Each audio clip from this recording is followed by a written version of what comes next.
자, 수험생 입장에서 보면 중간평가죠. 네. 뭐 수능의 1차 전초전이었다라고 하는 6월 모의평가. 학생들 성적이 실제로 얼마 전에, 그러니까 뭐, 날짜로 보면 이제 목요일 이제 받아봤잖아요. 어제 받아봤는데, 잠깐 얘기해 보겠습니다. 사실 뭐 국어 때, 우리가 선생님 나오셔가지고 또 국어에 대한 전체적인 얘기도 했었는데, 네, 맞습니다. 뭐 2교시 중요하니까요. 우리가 네. 좀 교차해서 선생님하고 저하고 나눠서 좀 질문할 텐데. 제가 시작할 때 말씀드렸잖아요. 네. 수학은 고기다. 알았어요. 이게 아마 학생들이 네. 6월 모의고사 얘기하겠다 그러면 또 저 얘기야 이럴지 모르지만 수학은 고기다. 고기 얘기야. 이러면 또 뭐야? 그러니까. 고기라고? 이러고 일어나서 들을 거라고 생각됩니다. 그러니까 또 네. 상황적으로 궁금했던 게 가형의 등급컷 온점수에 대해서 굉장히 논란이 많았었거든요. 네. 일부 기관에서는 뭐 틀린 문제가 많지 않았기 때문에 88점 이상을 예상한다 했었고 또 네.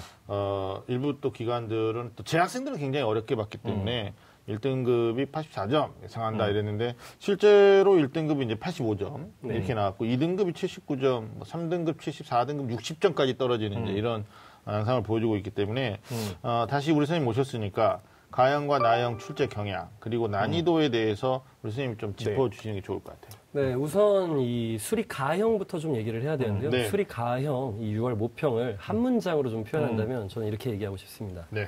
배반의 연속이었다. 배반의 연속. 네, 우리 학생들에게 너무 배반을 많이 했어요. 보통 우리가 원래 기대했던 우리 학생들이 네. 잘 알고 있는 네. 21번, 29번, 30번은 원래 어려웠습니다. 원래 학생들은 그걸 알고 있었고요. 네. 네. 근데 이제 문제는 이 오답률이 50%를 훨씬 넘어가는 문항들이 상당히 많이 출제가 된 거죠. 우선 이제 뭐 실제로 선생님들도 다 풀어보시면서 좀 네. 느끼셨겠지만 네. 11번에서 이제 살짝 이러다가 이제 한 14번, 15번에서 어라? 이런 느낌이 오죠. 네. 그러다가 이제 이 뒤로 3연타를 맞게 됩니다. 19, 20, 21. 네. 네. 뭐 좀 거칠게 얘기하자면 네. 후려쳤죠 학생들. 그래서 학생들, 엄청 거치네요. 네. 네. 학생들 뭐 네. 이제 여기서 넉다운 되고요. 네. 이 상태에서 난이도가 상당히 높아진 28번까지 네. 그리고 네. 29번 하게 되니까 뭐 완전히 이제 넉다운 된 거죠. 그러니까. 그래서 가형이 난이도- 좀 많이 어려웠던 거예요. 네. 근데 이제 문제는 이게 기존에는 어렵지 않았었던 거거든요. 네. 그래서 문제들이 골고루 어려워진 거거든요. 그래서 네. 어려운 문제는 더 어려워졌고 쉬운 문제도 어려워졌다. 네. 그러니까 전반적으로 어려웠다. 네. 이렇게 얘기를 하게 되죠. 그래서 학생들이 원래는 쉬운 문제는 이제 풀고 네. 어려운 문제 넘어가서 돌아와야 되는데 네. 돌아올 유턴 구간이 없었어요. 네. 네, 그러니까 학생들은 계속 직진을 했던 거죠. 그러네. 나형은 어땠습니까, 선생님? 나형은 이제 학생들 간의 수준 편차가 좀 크기 때문에 좀 네. 이제 말하기가 좀 조심스럽습니다. 그래서 이전에 이제 출제된 문항들이랑 비교해서 이야기를 하는 게 맞는데요. 네. 우선 2018학년도 수능과 2018학년도 6월 모평이 있겠죠. 네. 그래서 이것들과 비교를 해보면 수리형형, 나형은 다 평이했어요. 비슷했습니다. 네. 뭐 기초적인 문제 출제됐고요. 그다음에 네. 평이한 난도의 문제들 상당수 출제됐습니다. 그래서 이 상위권 학생들이죠. 상위권 학생들은 고난도, 최고난도 문제를 푸는데 시간을 확보할 수 있었고요. 그다음에 하위권 학생들 같은 경우 끝까지 포기하지 않게 배려해 준 것도 볼 수 있습니다. 그러네. 이 문제는 중위권 학생들인데요. 음. 시간이 다소 걸리는 문항수가 늘어나면서 네. 1등급 네. 컷이 낮아지는 결과가 나왔죠. 네. 네. 88점 나. 네. 근데 이게 또 딱 상황을 놓고 보면 그러니까 연기교재에서 나온 문제들 70% 유지됐고요. 뭐 수능 특강에서 골고루 다 나왔어요. 네. 그러니까 이 학생들한테서 이제 좀 현장에서 가르치는 학생들의 표현을 좀 사실적인 걸 좀 빌려야 되는데. 괜찮아요. 네, 아이들이 했던 얘기는 쉬운 문제는 정말 쉬웠고 어려운 문제는 정말 읽다 버렸다. 아이들이 이렇게 얘기를 하더라고요. 그래서 양극화됐었군요. 네, 그래서 이제 이것도 역시 어떤 그 난이도에 비닉빈 부익부가 실현되지 않았나. 네. 네. 알겠습니다. 이게 처음에 그 6월 모의평가 보고 나서 이 입시기관이라든지 이렇게 전문가들이 진단을 할 때는 이 오히려 쉬웠거나 아니면 비슷했다라고 다들 진단을 했거든요. 네. 근데 실제로 시험을 보고 나서도 학생들의 반응도 격렬하게 어려웠다 이런 반응은 없었거든요. 근데 제가 이제 조심스럽게 학생들한테 물어보니까 기본적으로는 이 작년 수능이라든지 3월 전국연합하고 비교해 봤을 때 새로운 유형은 출제되지 않았다. 네. 그래서 학생들이 문제를 보고 딱 이렇게 한눈에 이렇게 한번 보잖아요. 볼 때, 해볼만하고 뭐 이렇게 생각을 했는데 말씀하신 것처럼 신유형은 나오지 않았지만 새로운 문항은 시도되지 않았지만 기존에 쉽다고 느꼈던 곳에서 생각보다 어려웠던 네. 만만하게 봤던 문제들이 어려워졌던 이런 시험이라고 이해가 되더라고요. 네. 그러네요. 이게 매년 단정할 수는 없는 부분인데 뭐 네. 선생님 나오셨으니까. 네. 일단 6월 모의 수능은 실제 이제 수능의 1차 전초전인데 난이도가 그간에 몇 년 동안을 우리가 이렇게 분석해 보면 쉽게 나왔던 적은 별로 없었던 것 같아요. 맞아요. 예. 보통 이제 6월에는 일단 학생들한테 살짝 이제 조금 어렵게 긴장감을 조성을 하고 또 여름방학에 각성하고 공부해라 뭐 이런 차원에서 그러니까 평가원에서도 학생들을 좀 어떤 좀 상향으로 평가를 했다가 아이고 이런 우리 학생들이 이러면서 조금 낮아지는 경향도 좀 있는 것 같고요. 제가 이제 이게 궁금한 건데 실제로 학교에서 학생들이 가장 많이 투자하는 건 수학 공부거든요. 그러니까 얼마만큼 열심히 하냐면 이 다른 교과 수업을 하면서도 수학 문제를 깔고 수업을 해요. 이게 무슨 얘기냐면 수업을 하다가 쉬는 시간이나 자기에게 조금 틈이 있는 시간이 있으면 한 문제로 더 풀어보겠다. 네. 그리고 실제로 학생들이 뭐하니 학원 숙제 하면 다 수학 숙제거든요. 그렇죠. 맞아요. 그래서 문제는 정말 많이 푸는데 가만 보면 틀리는 문제를 계속 틀리거든요. 그래서 보면 학생들이 가장 많이 틀리는 문제 거기에는 학생들이 많이 틀리는 이유가 있을 것 같아요. 오답률 네, 높은 그거 문제. 한번 선생님한테 묻고 싶어요. 어떻게만 틀리나요? 이게 네. 수학 영역에서 가장 네. 많이 틀리는 문제는 딱 정해져 있습니다. 얘는 정해져 있어요. 30번이거든요. 네. 근데 이 30번 문제는 뭐 아예 킬러 네. 문항이니까 그렇죠. 애초에 이제 네네. 맞추지 않을 거라 생각하면 될 것 같고요. 오답률이 절반을 네네. 훌쩍 넘길 정도로 네네. 어려웠던 문항을 가지고 좀 얘기를 해야 되는데 네. 이게 문항이 요번에 정말 많아요. 17번, 18번, 19번, 20번, 21번, 28번, 29번. 그냥 열거만 해도 엄청 많거든요. 네. 이게 정말 어려웠던 거죠. 이게 가형의 경우에 지금 이런 걸 얘기를 하는 건데 네. 이게 문항들이 이제 전체적으로 어려워진 게 그냥 뭐 갑자기 고득점 문제가 툭 튀어나온 게 아니라 그냥 기본적인 기조에서 약간 업그레이드 된 거예요. 그냥 이제 네네. 뭐 이게 뭐 방패 작용하고 뭐 이렇게 옷 입고 이렇게 해서 나온 거거든요. 약간 이제 좀 어벤져스 돼서 나온 건데 학생들이 이제 이런 준비는 안 했던 거죠. 원래 쉬운 문제는 늘 쉬웠어. 그렇죠. 그러니까 나는 그거 말고 고득점을 가야지. 뭔가 이제 좀 무형의 어떤 그런 것을 좀 대비를 많이 했었는데 네. 되려 좀 허를 찌르는 걸 이제 평가원에서 좀 한 것 같아요. 약간 좀 돌려치기 이런 느낌이죠. 그래서 이 학생들이 요번에 오답률이 높았던 문제 문항이 많았던 건 네. 난이도 자체도 좀 올라가기는 했지만 네. 학생들 자체도 그것을 좀 간과했었던 게 좀 크지 않았나. 대응 저는. 전략이 부족했다. 네, 대응 전략이 네. 그랬다고 보는 거죠. 그럼 어떻게 할까요? 이제 남은 기간 동안에 뭐 결국은 범위도 좀 더 많아질 거고요. 네. 저는 걱정인 게 재학생 입장이 이게 두려운 게 뭐냐면 아까도 잠깐 말씀드렸는데 6월 대비해서 수능 때 가양의 등급 컷이 뭐 1등급이 한 4점 올라간다 이렇게 보고 2등급도 그렇게 많이 안 올라가는데 3등급 점수대가 많이 올라가 격차가 많이 벌어져요. 이건 난이도의 문제일 수도 있는데 응시 집단의 변화. 네. 그러니까 졸업생이 이번 6월에 이것도 좀 웃겨요. 왜냐하면 그 지원자, 그러니까 7만 5천 명이 지원을 했단 말이에요. 졸업생이. 네. 근데 결실이 어마어마하게 했어요. 그래서 이례적으로 6만 6천 명 정도 시험 봤다라고 나오니까 그러면 결국 9만 명 정도가 중간에 이탈했다. 그럼 국어 때문에 이탈한 거냐? 아니면 수학이 어려워서 이탈한 거냐? 우리가 추정하건데 수학이겠죠? 저는 두 가지 다라고 아, 생각해요. 그래요? 국어 네. 한 방 맞고? 네, 국어에서 한 방 맞고 네. 여기서 이제 약간 좀 마음이 상했는데 네. 빈정상했는데 속상하죠. 네. 수학 너 맞아. 뭐야 이거 너 이러면서 이제 나온 거죠. 그러니까 그러네요. 네. 이렇게 해서 마음 상할 바에는 이제 중간에 이탈하겠다. 이게 네. 조금 좀 크게 얘기하면은 학생들의 이 마인드나 원래 이런 것도 사실 수능에 들어가는 건데 그렇죠. 우리 학생들이 그런 것에 대한 대비를 못한 거죠. 네. 그리고 그런 것을 대비하는 단계로 이번 시험을 했어야 되는데 네. 그런 것을 네. 못한 건 좀 아쉽게 생각을 아쉽죠. 합니다. 재학생도 많이 결시했어요. 그러니까 졸업생도 많이 결시한 게 놀라운데 재학생도 결시했고 뭐 결시는 1교시부터 안 보는 애들도 있고요. 네. 중간에 이탈하는 애들도 있는데 뭐 우리가 다 추적할 수는 없지만 하여튼 난도가 높아서 중간에 이탈하는 애들도 꽤 있었을 것이다라고 보는 건데 제가 왜 이 얘기를 꺼냈냐면 오답률이 높은 문제 공략해야 되는데 문제는 이제 주적인 반수생 아니면 이제 N수생들 있잖아요. 포함해서. 주적? 네. 주적. 재학생 입장에서는 적이죠. 네, 네. 왜냐하면 재학생은 내신 비교과 수시에 네. 대한 여러 가지 준비 과정들에 상당한 시간을 소비해야 되는데 졸업생들이 일단은 수능에 많은 시간을 올인하기 때문에 네. 그러니까 똑같은 난이도로 나와도 재학생의 그렇죠. 체감과 졸업생의 네네. 체감은 다를 거다. 그래서 우리 박 선생님께서 재학생 입장에서만 꼭 국한하는 건 아닌데 이 오답률 높은 문제 남은 게 어떻게 공략하는 게 좋은지 좀 이 키포인트를 좀 알려주시기 바랍니다. 오늘 그냥 가시면 안 되거든요. 네, 알겠습니다. 네. 이 6월 모의고사를 보고 난 다음에 이제 네. 전략을 짜는 거잖아요. 네. 우리가 기존에는 그냥 고난도 문제를 대비한다고 하면 네. 뭐 기존 기출 문제 중에서도 이제 21, 29, 30번 문제가 있는 문제집들을 가져다가 네. 이제 수없이 푸는 거죠. 그런 것이었는데 이번 6월 모의평가는 분명히 평가원이 확실히 암묵적인 어떤 전달을 해줬다. 네. 그러니까 니들이 잘 알고 있는 것 같지만 네. 사실 확실히 공부하지 않은 걸 좀 해라. 그래서 기존의 기초 이해와 개념을 바탕으로 한 이제 계산 문항들 자체가 네. 어려워질 수 있으니까 단순히 공식만을 암기했어? 그럼 그러지 말고 이해하고 와. 이런 식으로. 그래서 네. 우리 학생들이 오답률이 높은 문제가 단순히 그 고득점을 위해서 고난도 문제를 푸는 게 아니라 네. 원래 맞췄어야 되는 문제만 확보를 해도 충분히 다른 학생들이 떨어지는 효과가 나거든요. 그러네. 그냥 학생들은 상대적으로 올라가는 효과가 나는 거죠. 그래서 우리 학생들은 기존에 원래 알 거라고 생각했던 것을 다시 한번 확인하는 게 이 오답률이 높은 문제를 공략하는 데 중요한 첫 번째라고 보고요. 오케이. 뭐 두 번째도 있습니다. 우선 문제풀이 시간 안배하는 거는 저는 항상 강조를 하거든요. 네. 이게 수학에서 문제풀이 시간이라는 거는 시간이 부족하지는 않아요. 근데 이번에는 현장에서 학생들이 부족했다는 얘기 많이 하긴 했거든요. 시간이요? 네. 근데 그러니까 문제 난이도가 올라갔으니까요.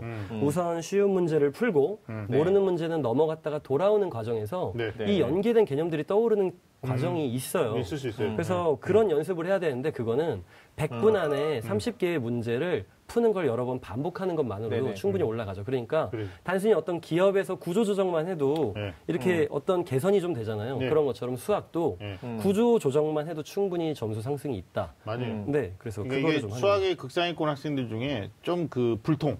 네네. 그러니까 이게 여기에 유연하지 못한 애들이 있더라고요. 그러니까 문제가 씨름하는 거예요. 그러니까 내가 너를 반드시 풀 거야. 이만큼의 시간을 썼는데 안 풀린단 말이야. 이러면서 계속 붙잡고 있는 거예요. 근데 좀 유연한 사고하는 친구들은 우리 박 선생님 말씀하셨던 것처럼 일단 가요.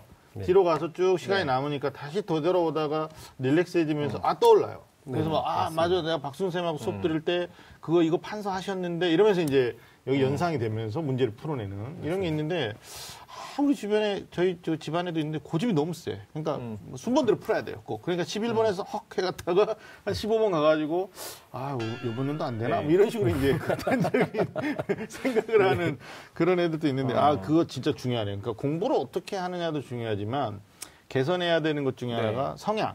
그러니까 너무 고집스럽게 하지 말고 한번 갔다 오는 것도 이게 한 문제에 너무 집중을 하면요. 아이들이 오래 풀다가 어느 순간에 지금 나는 누구? 여긴 어디?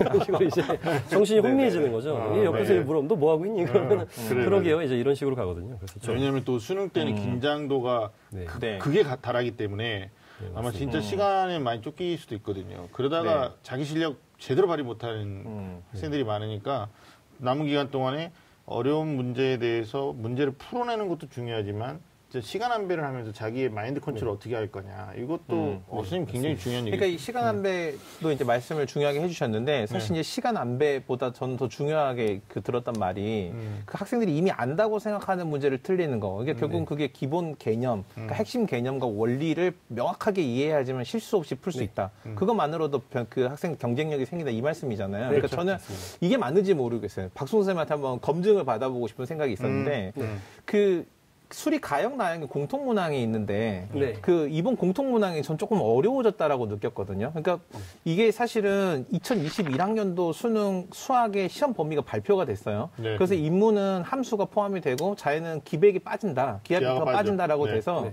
그래서 오히려 기하 벡터나 이런 데서 수리 가형에서 이 벡터 문제나 이런 것들이 기존의 룰을 깨고 완전 어렵게 출제되는 것은 뭔가 무리가 있고 공통에서 다루는 확률과 통계를 난이도를 올리는 거. 그다음에 이제 이 수학에서 가장 많이 다뤄진 함수 영역에서 문제를 어렵게 어렵게 올리는 거 이런 것들이 좀 가능할 거라고 생각이 됐거든요. 추론해 볼 수 있죠. 그렇죠. 그래서 그런 생각을 바탕으로 보면 학생들이 가장 많이 푸는 이제 함수라든지 그러니까 확률 문제, 확률도 이제 뭐 조건부 확률이라든지 이런 문제들이 훨씬 어려워질 수 있다. 이렇게 보면 이런 것들을 잘 다루는 게 중요하지 않을까 이렇게 생각해요. 이게 맞나요? 이런 생각이? 그게 요번에 20번에서 나온 거죠. 그러니까 20번 문제 같은 경우에 높았죠. 네, 오답률 상당히 높았어요. 그러니까 학생들이 그냥 단순히 계산만을 해서 이제 경우의 수를 세고 하는 것만을 준비를 했는데 이게 뚜껑을 열어보니까 증명이었거든요. 그러니까 내가 잘 알고 있었다고 생각했던 이 조합이 이게 증명으로 나오니까 이게 이항 정리이기도 하고 이게 어찌 보면 뭐 파스칼의 삼각형이기도 하고 이런 것들이 나왔는데 이게 이제 결국 말씀하신 대로 나온 거죠. 맞다고 볼 수 있는 건데 그래서 학생들이 이제 진짜 어렵게 나올 수 있는 것들이 너무 멀리서 찾지 말고 사실은 내 옆에 있었다. 사실은 옆에 있었다. 가장 소중한 사람은 내 옆에 있었다. 그렇게 볼 수 있습니다. 아니 그건 진짜 윤시윤 선생님이 제대로 짚어주신 게 평가원이 그러니까 21학년도 현재 고등학교 1학년 아이들의 수능 범위, 수능 출제 범위 변화가 이미 공고가 됐기 때문에 아마 뭐 당해년도 너희들이 고3 되면 문제 이렇게 낼 거야라고 그때 하지는 않을 거란 말이에요. 그러니까 우리가 실험적 성격을 가지고 이걸 누구한테 적용을 할 거다. 올해 현역 6월 모평에 지금 등장이 되는. 저는 이제 그렇게 생각하는 게 아니고 이제 6월 모의고사 그런 영향을 받았지만 네. 실제로 이제 수능을 출제하시는 분들은 네. 이 각 교과 영역에서 대표적으로 문제를 출제할 만한 분들이고요. 네. 이 분들은 어떤 특징이 있냐면 실제로 어떤 교육 과정이 변화할 때 다른 어떤 대다수의 교사들보다 먼저 변화에 대해서 의견을 내고 그 변화에 관여하고 참여하는 사람들이 대부분일 가능성이 매우 높거든요. 네. 그래서 그런 예고된 변화, 이미 확정된 변화라면 그게 이번 시험에도 영향을 미칠 수 있다.